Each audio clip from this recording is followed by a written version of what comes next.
It is a story that has gone national. A 95-year-old Hastings woman with leukemia and in a wheelchair was patted down by TSA agents at a Florida airport. Agents found that she had a wet adult diaper that needed to be inspected before she could continue on. The woman's daughter described the search as extreme and invasive. 24-Hour News 8's Mark Thompson's looking into this controversy and joins us from where Lena Reppert was flying into Ford International Airport. Mark? Yeah, Brian, this all went down in Florida, but that 95-year-old woman was flying into here, the Ford International Airport. Now, the TSA released a statement saying that their agents acted professionally and followed all proper procedures, and while some say that what they did was necessary to keep the skies secure, others we spoke with tonight say that there needs to be a policy change.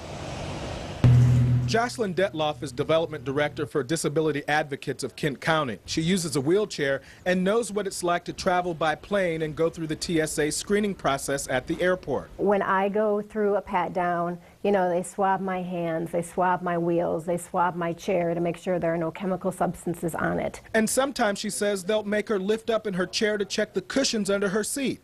Sometimes. And Detloff says that's the problem, a lack of consistency with each and every TSA pat-down search. Sometimes screenings take longer than others, and so it doesn't seem like they have any concrete guidelines. And while she understands the need for airport security, Detloff couldn't believe what Lena Reppert had to go through last week at the Northwest Florida Regional Airport. I haven't experienced anything as extreme as what this woman experienced. Before her flight to Grand Rapids, the 95-year-old Hastings resident who has leukemia and was using a wheelchair was patted down.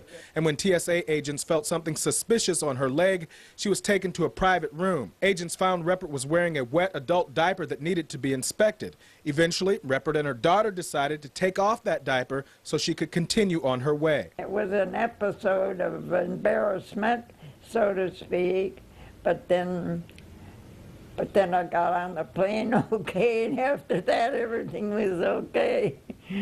Miriam Ackerman is with the ACLU, and while she doesn't see any legal recourse in this case, she says people should continue to press lawmakers to make TSA search procedures less invasive. We should be doing good old-fashioned intelligence work and finding who's trying to take down our planes and stopping them. We all know, I think, that a 95-year-old grandmother, and I believe she was in a wheelchair, is not the person that's going to be targeting our planes.